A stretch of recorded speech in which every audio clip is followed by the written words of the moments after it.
Everyone, welcome to CUET अड्डा 24/7। आप सभी लोगों का इस चैनल पर बहुत सारा स्वागत है। और आज हम एक बहुत बड़े दर्द के ऊपर बात करने के लिए आए हैं यहाँ पर कि हम कैसे अवॉइड कर सकते हैं नेगेटिव मार्किंग एग्जाम्स में, राइट। ये बहुत सारे बच्चों का दर्द है, चाहे वो यूजी के हो चाहे वो पीजी के हो। उनको ये जानना बहुत ज़्यादा ज़रूरी है कि नेगेटिव मार्किंग एक ऐसी चीज़ है जो आपको अर्श पर भी पहुंचा सकती है और फर्श पर भी पहुंचा सकती है, राइट।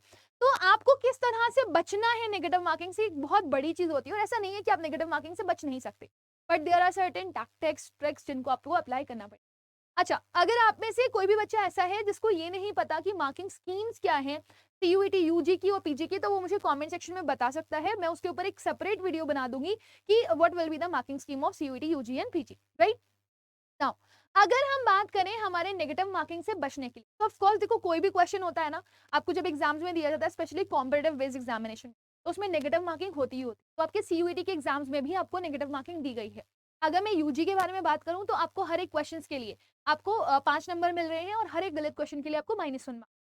सिमिलरली अगर मैं यूजी की बात करने के अलावा पीजी के बारे में बात करूं, तो पीजी का कुछ इस तरह का सीन है कि हर एक करेक्ट क्वेश्चन के लिए उनको 4 नंबर मिल रहे हैं और हर एक गलत क्वेश्चन के लिए उनको -1 मार्क्स मिल रहे हैं। तो इधर 1/5 की नेगेटिव मार्किंग हो रही है और इधर 1/4 की, राइट। तो हम इनसे बचे कैसे हम लोग? तो सबसे पहले देखो, आप लोग के लिए जरूरी है कि आप लोग maximum to maximum mock test दो, ताकि आपको पता चलता रहे किस तरह के क्वेश्चंस आपके एग्जाम्स में आने वाले हैं, राइट। साथ ही साथ में आपको ये पता चलता रहे आपको क्या करना है क्या नहीं करना है, क्योंकि उसी पर ही बेस पूरी की पूरी स्ट्रैटेजीज होने वाली। जब तक आप प्रैक्टिस नहीं करोगे, you will never feel like that कि आप एक परफेक्ट इंसान बन पाए हो। First you have to do practice a lot and a lot and a lot. Now what are the pointers that we have to focus on to avoid और escape negative marking? सबसे पहली चीज, बच्चों को बहुत ज्यादा ये गलती करते हुए देखा है कि जिनमें उनको श्योरिटी नहीं होती वो क्वेश्चन भी अटेम्प्ट कर देते हैं। अब ऐसा नहीं होना चाहिए कि आप कह दो मैम हमें तो कोई भी क्वेश्चन की श्योरिटी नहीं, हम तो बस अटेम्प्ट करके आ गए। तो ये वही बच्चा बोलता है जिसने कुछ पढ़ाई नहीं करी। तो पढ़ना तो देखो एट एनी कॉस्ट आपके लिए जरूरी है ही है ना, और मस्ट डू टास्क है ही है, राइट। तो आप कोशिश करिए कि आप अपनी पढ़ाई अच्छे से करें, और पढ़ाई करने के बाद अगर आपको लगता है, इवन आप मॉक टेस्ट से ही प्रैक्टिस करना शुरू कर दें, कि आपको लगता है कि जिन क्वेश्चन के लिए आप डाउटफुल हो रहे हो उनको आप सबसे लास्ट में अटेम्प्ट करो, उनको आप स्टार्टिंग में अटेम्प्ट ना करो, है ना। क्योंकि जब आप लास्ट में अटेम्प्ट कर रहे होते हो तो आप कॉन्फिडेंट होते हो जिन क्वेश्चन के लिए उनको पहले ही अटेम्प्ट कर चुके होते हो, और लास्ट वाले क्वेश्चन को आप पढ़ रहे होते हो। अगर आपसे होता है तो करो, नहीं होता है तो छोड़ दो, क्योंकि भाई नहीं करोगे तो 0 मार्क्स मिलेगा, और अगर कर दोगे और गलत हो गया, राइट, तो उसके लिए आपको -1 मार्क्स मिल जाएगा। मतलब जो नंबर ऑलरेडी आपने कॉन्फिडेंटली करेक्ट किए थे उसमें से आपके डिडक्ट होना शुरू हो जाएंगे। सेकेंड चीज, make sure to read questions carefully. बच्चों के साथ ये बहुत बड़ी प्रॉब्लम होती है। आप बाकी टीचर से अलग अलग क्वेश्चंस के बारे में जरूर से जरूर पूछ सकते हो। मैं इंग्लिश की बात आपको यहाँ पर बताना चाहूंगी कि बच्चा कैसे गलत कर देता है क्वेश्चंस को। उससे पूछा गया सिनोनिम्स बताना है, वो एंटोनिम बता रहा होता है, राइट। उससे पूछा जाता है कि बताओ इसमें से कौन सा स्टेटमेंट ट्रू है, वो नॉट ट्रू आंसर कर रहा होता है रीडिंग कॉम्प्रिहेंशन में, राइट।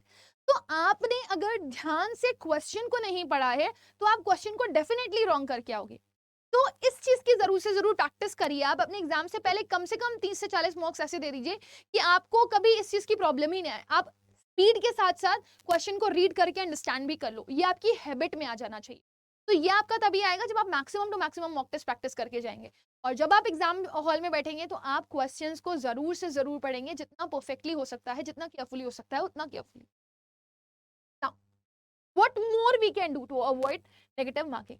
तो एक और पॉइंटर आपसे ये कहता है कि आप जब क्वेश्चन पेपर को खोल के बैठो, मैं अभी आपको प्रैक्टिस टाइम की बात बताऊं, तो जब आप मॉक टेस्ट को खोल के बैठो, अपनी अभी से ही हैबिट बना करके रखो। आप वो क्वेश्चंस को अटेम्प्ट करो जो आपके हिसाब से आसान है।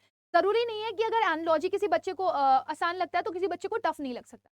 अगर कोई बच्चा ये सोच रहा है फिगर ऑफ स्पीच उसके लिए आसान है, तो किसी बच्चे के लिए फिगर ऑफ स्पीच टफ नहीं हो सकता, ऑब्वियसली हो सकता है। तो आपको लगता है जो क्वेश्चन आपके लिए आसान है, आप उसको कॉन्फिडेंटली कर सकते हो, तो वो पहले अटेम्प्ट कर डालो, ताकि आपके रॉन्ग होने के चांसेस ही खत्म हो जाए।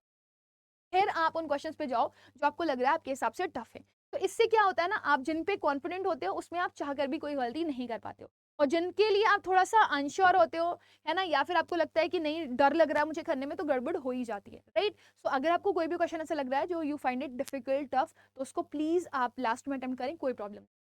देन प्लीज ऐसे, है ना, जय माता दी लेट्स रॉक करके, अच्छा ये नहीं हो सकता, ये नहीं हो सकता, यही आंसर। कई बार रैंडम गेसेस में भी आपके जो आंसर्स होते हैं वो गलत हो जाते हैं, तो रैंडम गेस नहीं करना है ना। तो इस चीज की भी हैबिट आपको अपने मॉक टेस्ट से ही बना करके रखनी है कि आप देखो कि आपने कितने क्वेश्चंस ऐसे, मतलब ये यही होता है मॉक टेस्ट का एनालिसिस। जब आप एनालिसिस कर रहे होते हैं ना, तो आपने कितने क्वेश्चंस जय माता दी लेट्स टॉक करके टिक कर दिए है ना, या ऑप्शंस में तुक्का लगा करके आपने रैंडम गेसेस में टिक कर दिए और आपका वो बाद में गलत हो गया। तो ये आपको मॉक टेस्ट से बहुत आसानी से पता चल सकता है। जब आप मॉक टेस्ट का एनालिसिस कर रहे होगे तो आपको पता चलेगा कि कितने आपके रैंडम गेसेस रॉन्ग होते हैं। अगर आपके रैंडम गेसेस करेक्ट हो रहे हैं, राइट, तो आप इस अप्रोच को जरूर से जरूर फॉलो करिए अपने एग्जाम्स में। लेकिन अगर आपके रैंडम गेसेस गलत हो रहे हैं मॉक टेस्ट में, तो प्लीज इसे कतई आप अप्लाई मत करिएगा अपने एग्जाम्स में, क्योंकि आपके लिए बहुत दिक्कत वाला साबित हो सकता है। ये बहुत सारे क्वेश्चंस रॉन्ग करवा दे। फिर हम बात करते हैं कुछ और मेन टर्म्स पे जो बहुत इंपॉर्टेंट है। सी किसी ने सच ही कहा है, practice makes a man perfect. The more you practice the more you will be able to best in your examination. जितना ज्यादा प्रैक्टिस करेंगे उतना ज्यादा आपके लिए बेनिफिशियल होगा। सो अपने एग्जाम से पहले मैंने आपको पहले भी बोला कि कम से कम आप 30 से 40 मॉक टेस्ट देकर के आइए। आपको नहीं पता आप मॉक टेस्ट कहाँ से लगाओ, आपके पास कोई सोर्स नहीं है, आप अड्डा की प्लेटफॉर्म पे आइए। अड्डा की ऐप डाउनलोड करिए, स्टोर पे जाइए, अपना कोर्स सिलेक्ट करिए, अंडरग्रेड सीयूईटी में जाकर के या तो बैच लेना हो बैच ले लीजिए प्रतिज्ञा, या सिर्फ मॉक टेस्ट अगर आपको लेने हैं तो मॉक टेस्ट ले लीजिए। सिर्फ ई बुक्स खरीदनी है ई बुक्स खरीद लीजिए। तो अड्डा के ऊपर ऑल टोटल प्रैक्टिस है। और सबसे बड़ी चीज बता रही हूँ मैं, इतना रिलायबिलिटी आपको कहीं पर नहीं मिलेगा जितना अड्डा आपको प्रोवाइड करता है। Same PYQ based questions patterns, right, पूरा का पूरा पीवाईक्यूज आपको क्वेश्चन करने के लिए मिल रहा है। आपके टीचर्स जो आपको पढ़वा रहे हैं वो ऑलरेडी आपके सीनियर्स को उनकी यूनिवर्सिटीज भेज चुके हैं, उनके ड्रीम कॉलेजेस भेज चुके हैं। तो जितना प्रैक्टिस करेंगे आप उनके हिसाब से, जितना प्रैक्टिस करेंगे आप मॉक टेस्ट पे, उतना आपके लिए बेहतर। और ये नर्वसनेस इश्यू मेरे साथ भी है। मैं टाइम मेरी मेरी मेरी ये आदत है, मैं कई बार ना टाइम के आगे चीज़ें कर लेती हूँ और फिर टाइमली चीज़ें नहीं होती हैं। तो फिर थोड़ा सा मिनट बचा होता है, 5 मिनट बचा होता है 10 क्वेश्चंस करने, तो घबराहट तो होगी, नर्वसनेस तो होगी। तो लास्ट मिनट पे लगता है जल्दी जल्दी अटेम्प्ट कर ले, ये भी अटेम्प्ट कर ले, वो भी अटेम्प्ट कर ले, वो भी अटेम्प्ट कर ले। और इसमें तो गारंटी होती है कि बच्चों के आंसर्स रॉन्ग होंगे ही होंगे। तो ये हरकत बिल्कुल मत करिएगा, ये सबसे ज्यादा प्रॉब्लम्स और इश्यूज क्रिएट करती है आपके एग्जाम्स में, राइट। तो ये सब की आप प्रैक्टिस पहले से ही शुरू कर दो मॉक टेस्ट पे। एक बार आप सिलेबस को जरूर से जरूर कंप्लीट करो, रिवीजन जरूर से जरूर करो, मॉक टेस्ट जरूर से जरूर दो, ताकि अपने वीक और स्ट्रॉन्ग एरियाज पता चल पाए, राइट। उसके बाद फिर उनके जो वीक एरियाज हैं उन पे और ज्यादा प्रैक्टिस कैसे करनी है, उसके लिए बुक्स की प्रैक्टिस की जरूरत आप लोग को पड़ेगी। तो बुक्स के क्वेश्चंस उठाओ, उसको प्रैक्टिस करो। अगर आपको नहीं पता आपको ये सब कहां से करना है, so we are providing you batch जिसका नाम है प्रतिज्ञा। हिंदी वालों के लिए we have Prabal batch, English वालों के लिए we have Pratigya batch, right.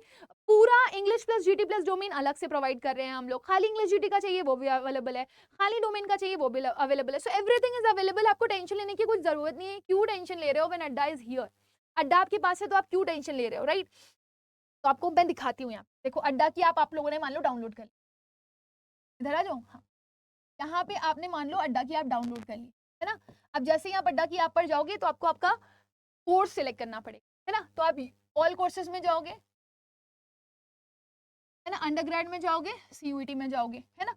ऐसे किसी पे भी चले जाना, आर्ट्स के हो, साइंस के हो, कॉमर्स के हो, पे चले जाना। मैं कॉमर्स खोल रही हूँ, English plus GT plus domain का कॉम्बिनेशन। ये बैच सिर्फ और सिर्फ आपको कितने रुपए में मिल रहा है? 3059 रुपीज।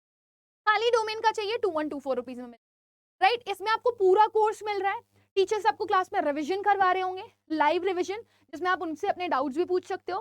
फिर उसके बाद आप अपने मॉक टेस्ट दे करके आओ, उससे जो भी आपके क्वेश्चंस नहीं हो रहे हैं, बन रहे हैं, नहीं बन रहे हैं, एनालिसिस कर रहे हो आप लोग, उस एनालिसिस को जरूर से जरूर आप लोग थोड़ा अच्छे से करो, ताकि आपको ये पता चले स्ट्रॉन्ग एरियाज वीक एरियाज क्या है, ताकि आप क्वेश्चंस में जाकर के ई बुक्स में जाकर के प्रैक्टिस करो।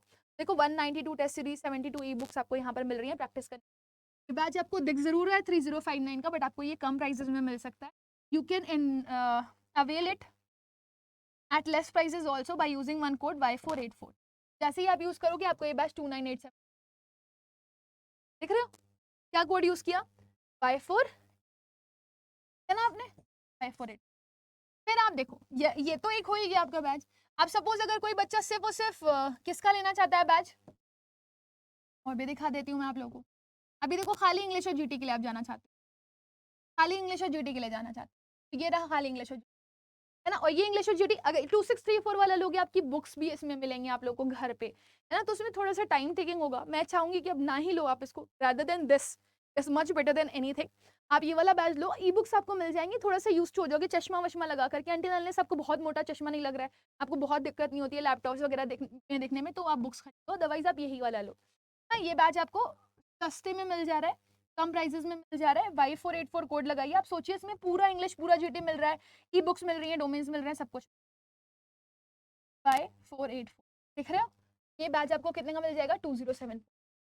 Can you look at this, how beneficial it is? Fine, आप पे सही। अब अगर कोई बच्चा अगर हिंदी मीडियम से, किस मीडियम से? हिंदी मीडियम से। हिंदी मीडियम वाले हमेशा टेंशन में रहते हैं, है ना? हिंदी मीडियम वाले भी देख लो, मैं मतलब एक एक बैच खोल के दिखाना चाहती हूँ, मैं ये नहीं चाहती कल कल को कोई रोए कि मैम हमारे लिए कुछ नहीं आया।